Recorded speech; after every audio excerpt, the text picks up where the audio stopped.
Hi everyone, Beth Ray here with MyCounselor.Online, and I'm talking to Josh Spurlock today. He's the director for MyCounselor.Online, and we're going to discuss the first of a series of incredible articles called the Affair Recovery Guide. This is part one, and Josh, this was an incredibly enlightening article for me. It's just incredibly helpful to read through for someone that hasn't gone through it, but certainly knows people that are going through the process and the painful process of an affair, and the type of friend that I'm supposed to be, and understanding really how they feel. Right. When you have someone that you love that's going through this, or if you're going through it yourself, there's a lot of questions that you don't have answers to. You want to be helpful, but you don't know how to be helpful. And you definitely don't want to be hurtful.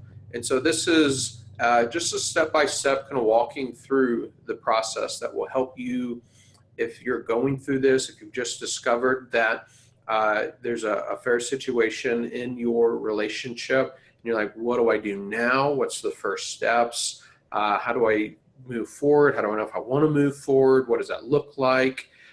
This is going to help walk you through that process. And if you're a friend or a family member of somebody going through it, it's going to help you walk alongside them through this. It absolutely does. I cannot express that enough. Just the enlightenment now that I feel of what I am supposed to do as a friend, or what I could do if this happened to me, the very next step. This series really takes you through those first few minutes after discovering that your partner is having an affair to weeks and months later. And it's an incredible series that really takes you step by step through it. And this initial article that you have is awesome because it really, it's not generalizing anything. It really does answer specific questions, but the big ones first, like, is there any hope now? Right, which is the starting place, right? Is there even any point in trying to salvage the relationship? Something so devastating, something so horrific, can we ever recover from it? And the short answer is that there is hope. That not in every situation do you want to move forward. You have to evaluate whether or not that's the right thing in your situation or not. And the counselor can help you walk through that and figure that out.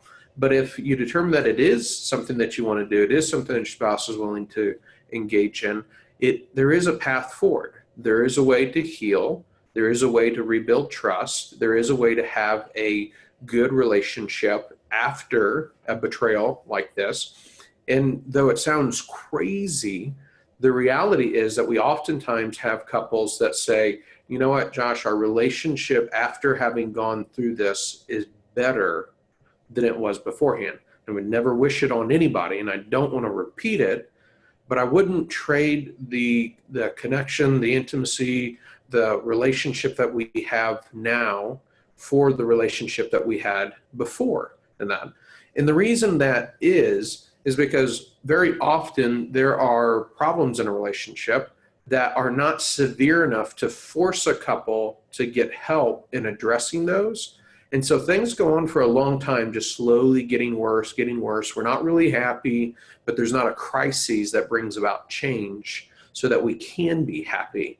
And the crises of the affair actually becomes the catalyst to addressing the things that were keeping them from really being happy to begin with.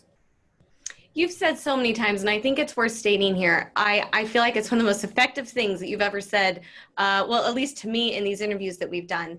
And when you have, I think, a spouse that feels like they've done everything they could to make their marriage good, and it wasn't, or they feel like it obviously wasn't good enough because their spouse has now betrayed them, you have said you cannot confuse doing everything that you know to do with having no hope. It's not the same thing. Right. Just because you've exhausted everything that you know to do doesn't mean that you've exhausted everything that there is to do. Doesn't mean that it's a hopeless situation.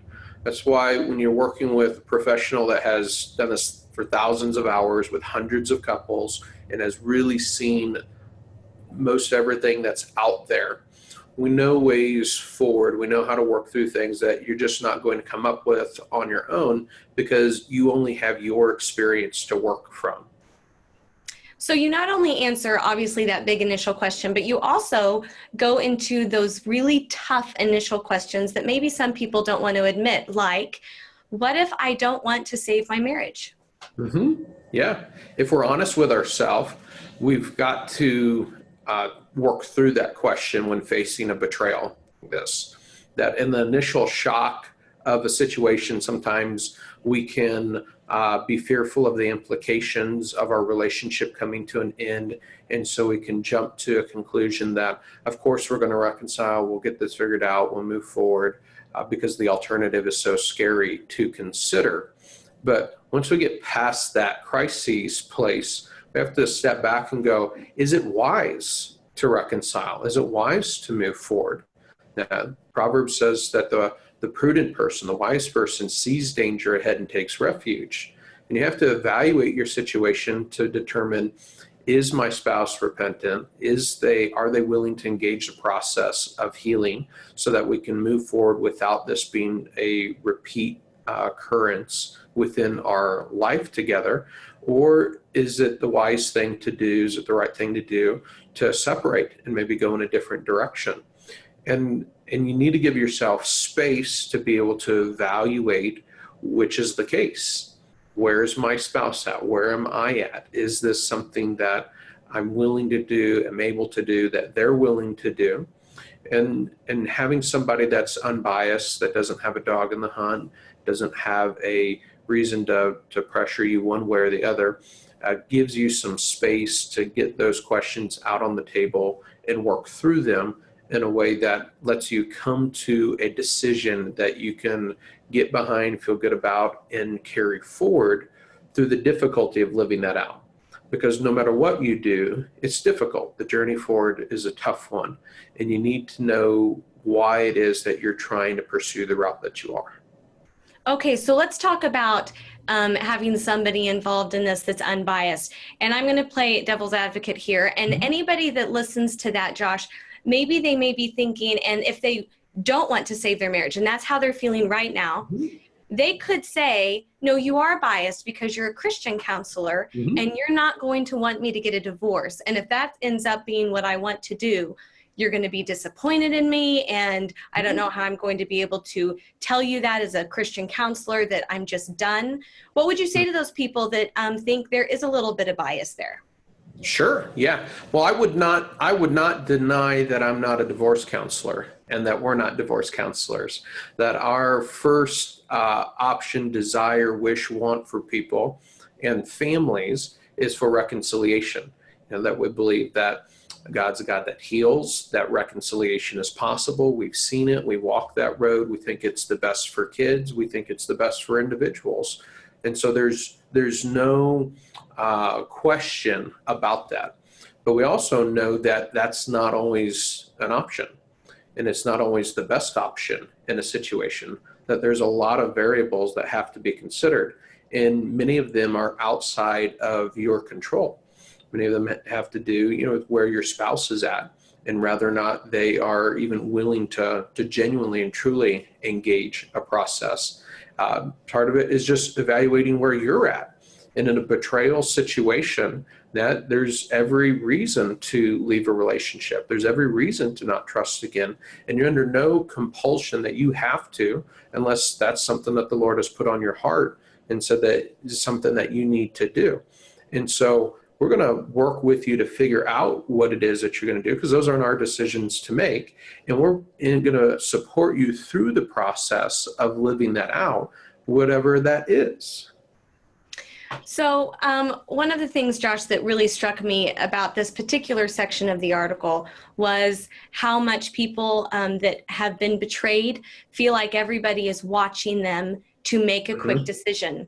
And I have to say, I am that friend that says, why have you not left him? Why is he still in your house? And it's only been like 2 days. So you really do address that to the person that's been betrayed. But really, you were speaking to me, I felt like, when I read that, in the fact that it's like somebody getting shot in the chest and asking them to make a major decision.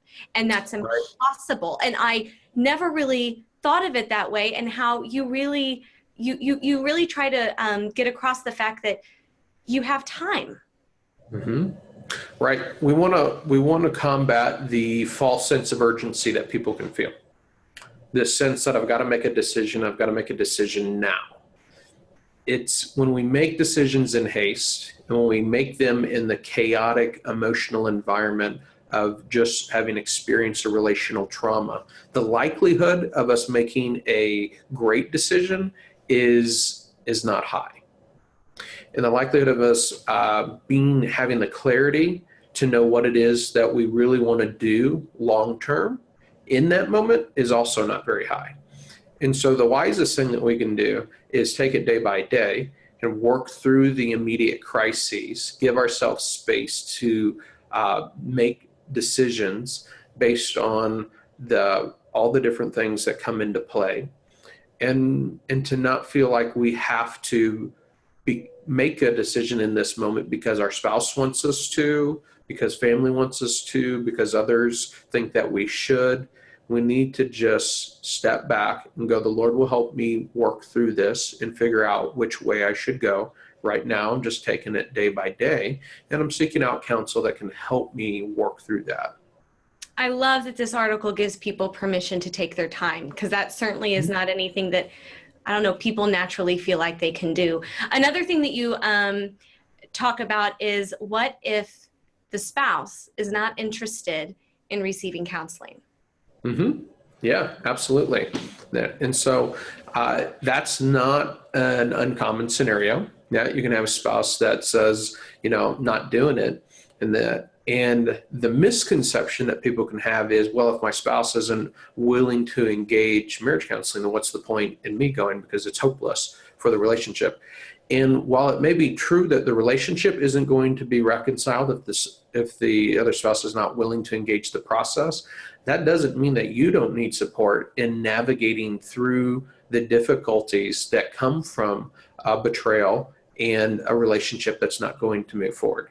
There's a lot of decisions that have to be made. There's a lot of hurt that's got to be worked through and healed if you're going to move forward in a healthy way. And so it's important that you get help and you get that support, even if you're not going to continue in the marriage, even if the spouse isn't willing to participate. You're going to need that. And you've talked about that it's not uncommon for a spouse to actually come around to the idea of counseling once they start to see positive change in their mate, right? Sure. Yeah, it's a common thing for us to have one spouse start a counseling process for their own growth, for their own figuring out the things that are on their side of the fence and what it is they contribute to a situation, or just what it is that they need to do to handle the situation.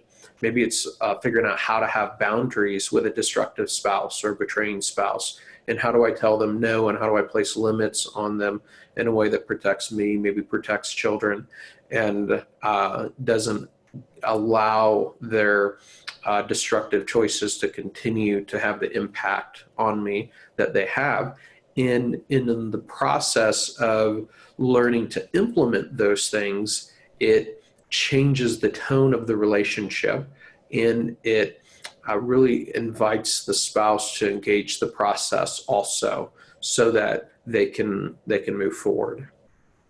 The next question that you talk about, I feel like, is incredibly important, and you make really a valid point. You talk about people that feel like, I don't have any feelings towards my spouse anymore. Why do I think that my feelings would ever change?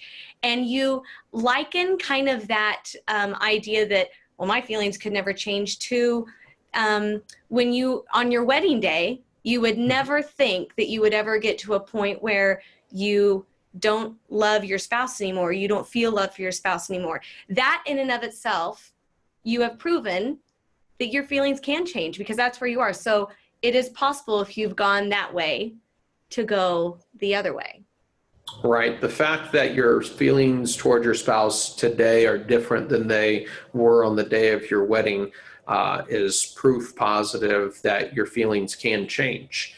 And like you said, and like we talk about, the reality that on your wedding day, you don't envision betrayal, you don't envision not feeling warm and fuzzy towards your spouse or having that love connection with them. In the same way, when you're at this place, right on the other side of betrayal and devastation of an affair situation, or even just the slow grind of a unhealthy relationship, wearing away at the affections within the relationship. When you're here, it's very difficult to envision that you could ever get back to that place that you felt before, or that you could ever feel positive, affectionate feelings towards your spouse. But the truth is that you're able to, that the experience of thousands and thousands of individuals is that there is a journey, there is a pathway that is able to bring that about. That doesn't guarantee that you will. That doesn't guarantee that your spouse will make the changes necessary for that to even be a good thing. But it is possible. You talk about also how negative effects on a marriage can happen very, very quickly, but positive change takes a little bit longer. And so someone looking at something that is this catastrophic in their life, knowing there's got to be a lot of positive change to make any difference at all, they might feel like, this sounds like so much work, Josh. Mm-hmm. Why bother with this? Yeah, and you need to be real with yourself. You need to count the costs. There's a reality that healing is not easy, and that change is not easy, and it's typically not fast. And so you need to kind of think through, am I willing to engage this process? And initially we may think not, and that may change or it may stay the same. But the misconception is that if I do not try to reconcile within my relationship, that I can just move on from this and it will be quick and easy. And that's just not reality. There is no quick and easy path forward from a trauma like this. Whether you reconcile in your marriage and your relationship or not, healing takes time, and it takes work and effort to work through the pain that you've experienced, the trauma that you've experienced, so that you can move forward in a healthy way and not have the effects of that trauma sabotage your relationships for the rest of your life. You talk about, I think what you're referring to in that article, you talk about putting duct tape over a wound, that you can stop the bleeding for a while, but that doesn't mean that anything really heals underneath it. And so that there's a right way to heal, and there's a wrong way to heal. And what does that mean, Josh? What is the right way to healing? Well, there's this saying that's absolutely false, that time heals all wounds. And it's not true, man. That in fact, if we're not doing things that heal, time can cause a wound to fester and to get worse, and ultimately can kill a person if the wound isn't tended to in a way that enables it to heal. So time in and of itself isn't going to heal and make this go away and make the pain go away. Very well make it worse over time. However, time plus doing things that heal can bring about healing in a way that does allow you to move on with your life or move on in your relationship in a way that's healthy, feels good, and doesn't hurt like it does right now. Well, I could not encourage people that are watching this to go to MyCounselor.Online and begin reading this series. It is so incredibly helpful in not just getting you through a journey if you are in this place of needing to recover from an affair, or if you are watching somebody go through it. You will not regret a moment wasted in reading through these. You can go to MyCounselor.Online to find them, and we certainly hope you do. This one's called The Affair Recovery Guide, Part 1.